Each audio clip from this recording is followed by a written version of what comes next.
अस्सलाम वालेकुम dear student, मैं हूँ आपका इंस्ट्रक्टर अब्बास अहमद और आप देख रहे हैं मेरा यूट्यूब चैनल फ़ीहेड एजुकेशन लर्नर। दोस्तों और मेरे फेवरेट स्टूडेंट्स, आज का हमारा फर्स्ट टॉपिक है जो कि बायोलॉजी से है। ये रिलेटेड है सेकेंड ईयर की बायोलॉजी से और 10 की बायोलॉजी से। तो मैं टॉपिक की तरफ चलता हूँ। टॉपिक है हमारे पास लेक्चर 1 है रिस्पिरेशन। रिस्पिरेशन क्या है हम इसको डिस्कस करेंगे और उसके टाइप्स की तरफ भी जाएंगे डिटेल में। बस आप लोग ध्यान से देखें और गौर से सुनिए। मैंने यहाँ पर लिखा है respiration, it is an releasing energy releasing process. ये एक ऐसा प्रोसेस है, एक ऐसा रिएक्शंस है जिसमें हम एनर्जी हासिल करते हैं। ठीक है, एनर्जी रिलीजिंग प्रोसेस इसको इसलिए कहते हैं। और ये एनर्जी किस फूड से आएगा? ये ऑर्गेनिक फूड से आएगा। दूसरा मैंने लिखा है the intake of O2 and CO2 given out.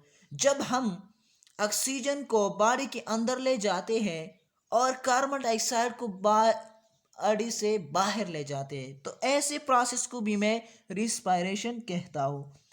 Respiration take place in all living organisms.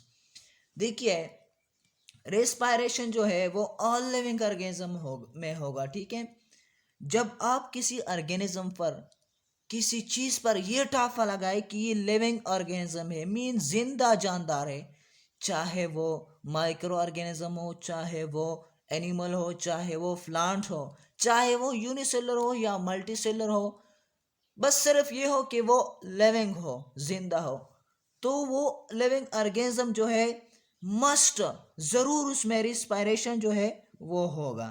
ठीक है, respirate rate of human is 12 to 16 breath per minute.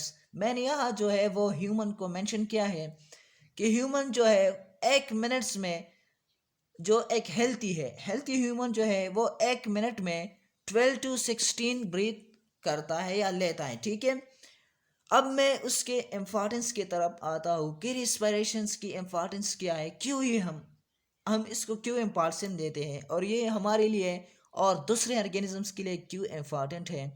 तो इम्पोर्टेंस की तरफ मैं आता हूँ। It provide energy. First of all तो ये है कि ये एनर्जी प्रोवाइड करता है। Without respiration an organism can not survive. देखिए, मैंने यहाँ पर दूसरा लिखा है कि रिस्पायरेशन के बगैर एक ऑर्गेनिज्म जो है वो जिंदा नहीं रह सकता।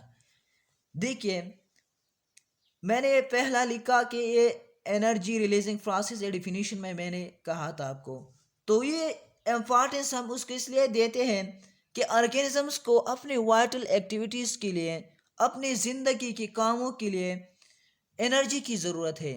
और ये एनर्जी एक प्रोसेस के ज़रिए तैयार होती है जिसको हम रिस्पायरेशन कहते हैं। जब रिस्पायरेशन नहीं होगा तो एनर्जी कहाँ से आएगा? और जब एनर्जी नहीं होगा तो ऑर्गेनिज्म जो है वो अपने वाइटल एक्टिविटीज़ नहीं कर सकता, इसलिए वो मर जाएगा। तो हम इसलिए इसको इम्पोर्टेंस देते हैं कि ये जो है एक ऐसा प्रोसेस है जिसके बगैर एक ह्यूमंस या एक ऑर्गेनिज्म जो है वो जिंदा नहीं रह सकता। अब मैं इसके टाइप्स की तरफ आता हूँ, जो कि बेसिकली दो टाइप्स को हमने मैन कैटेगरीज में डिवाइड किया है। एक को मेरिस इंटरनल इंस्पायरेशन कहता हूँ, दूसरा को एक्सटर्नल इंस्पायरेशन। पहले मैं इंटरनल इंस्पायरेशन को डिटेल से एक्सप्लेन करता हूँ। मैंने यहाँ लिखा है exchange of O2 and CO2 between tissues and bloods. मैंने यहाँ लिखा है कि जब O2 और CO2 का एक्सचेंज होगा टिश्यूज और ब्लड के दरमियान, तो ऐसी रिस्पिरेशन को मैं इंटरनल रिस्पिरेशन कहूँगा। देखिए, मैंने जो पहला डिफिनेशन लिखा है, it is an energy releasing process. तो ये जो एनर्जी रिलीज होता है ये इंटरनल रिस्पिरेशन में रिलीज होता है। Cellular, it is also called cellular respiration. ये याद रहे, एमसीक्यूज पॉइंट ऑफ व्यू से भी याद रख के कि ये जो रिस्पायरेशन है इसको मैं सेलुलर रिस्पायरेशन कहता हूँ। ये सेलुलर लेवल पर होता है, ये सेल में होता है, इसलिए मैं उसको इंटरनल रिस्पायरेशन या सेलुलर रिस्पायरेशन कहूँगा। It is also called biochemical activity. ये एक बायोकेमिकल एक्टिविटीज़ है, ठीक है, ये फिजियोलॉजिकल एक्टिविटीज़ नहीं है। देखिए मैं यहाँ पर एक रिएक्शन ड्रा करता हूँ, सेल रिस्पायरेशन जो है वो सेल के बेस पर किस तरह होता है। तो मैं लिखता हूँ एक रिएक्शन है C6H12O6 plus O2, H gave us CO2 plus H2O plus ATP।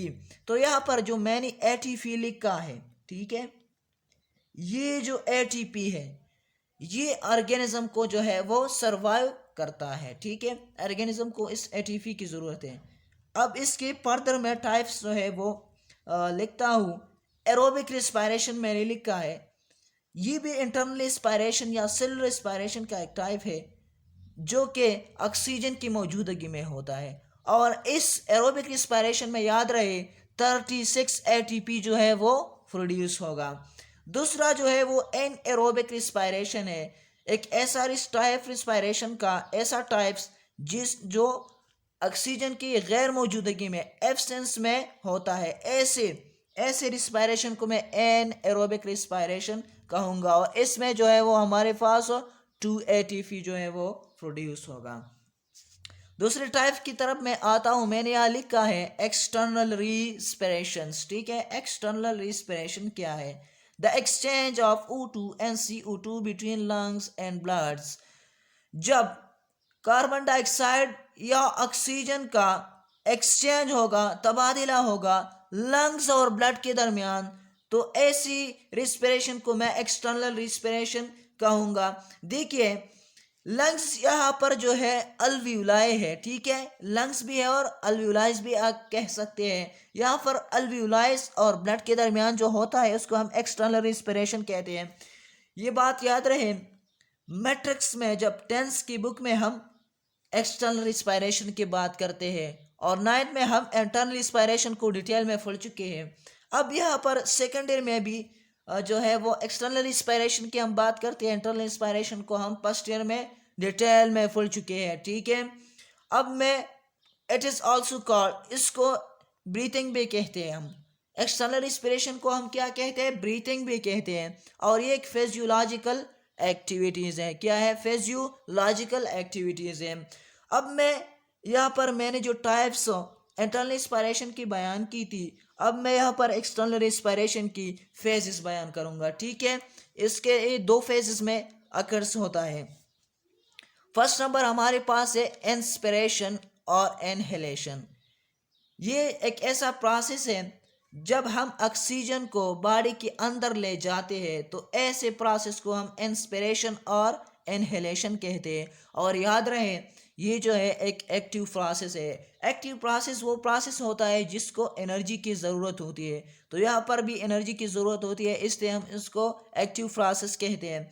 दूसरा है एक्सपिरेशन और एक्सहेलेशन, ठीक है। ये पैसिव प्रोसेस है। एक्सपिरेशन और एक्सहेलेशन क्या है? एक ऐसा प्रोसेस है जिसमें हम कार्बन डाइऑक्साइड को जो है वो बॉडी से एक्सटर्नल एनवायरनमेंट को जो है वो एक्सपेल करते हैं, आउट करते हैं, ठीक है। ये पैसिव प्रोसेस है, इसको एनर्जी की ज़रूरत नहीं है। देखिए मैं मैकेनिज्म जो है वो डिस्कस करूँगा इंशाल्लाह, ब्रीथिंग का मैकेनिज्म, और उसमें मैं इंस्पिरेशन और जो एक्सपिरेशन और एक्सहेलेशन है उसको मैं डिटेल में इंशाल्लाह पढ़ाऊँगा। अब इसके बाद में जो है वो नेक्स्ट जो टॉपिक्स है वो इंशाल्लाह मैं नेक्स्ट लेक्चर में जो है वो डिस्कस करूँगा, और वो है properties of respiratory system and respiratory system, और जो ऑर्गन्स इन्वॉल्व है रिस्पायरेटरी सिस्टम में, रिस्पायरेशन में, इंशाल्लाह मैं वो डिस्कस करूँगा। तब तक के लिए मुझे उम्मीद है आपको ये लेक्चर जो है वो अच्छे से याद समझ में आ गया होगा।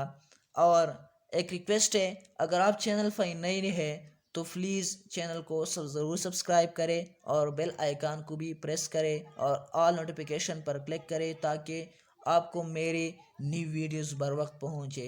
अल्लाह हाफिज़।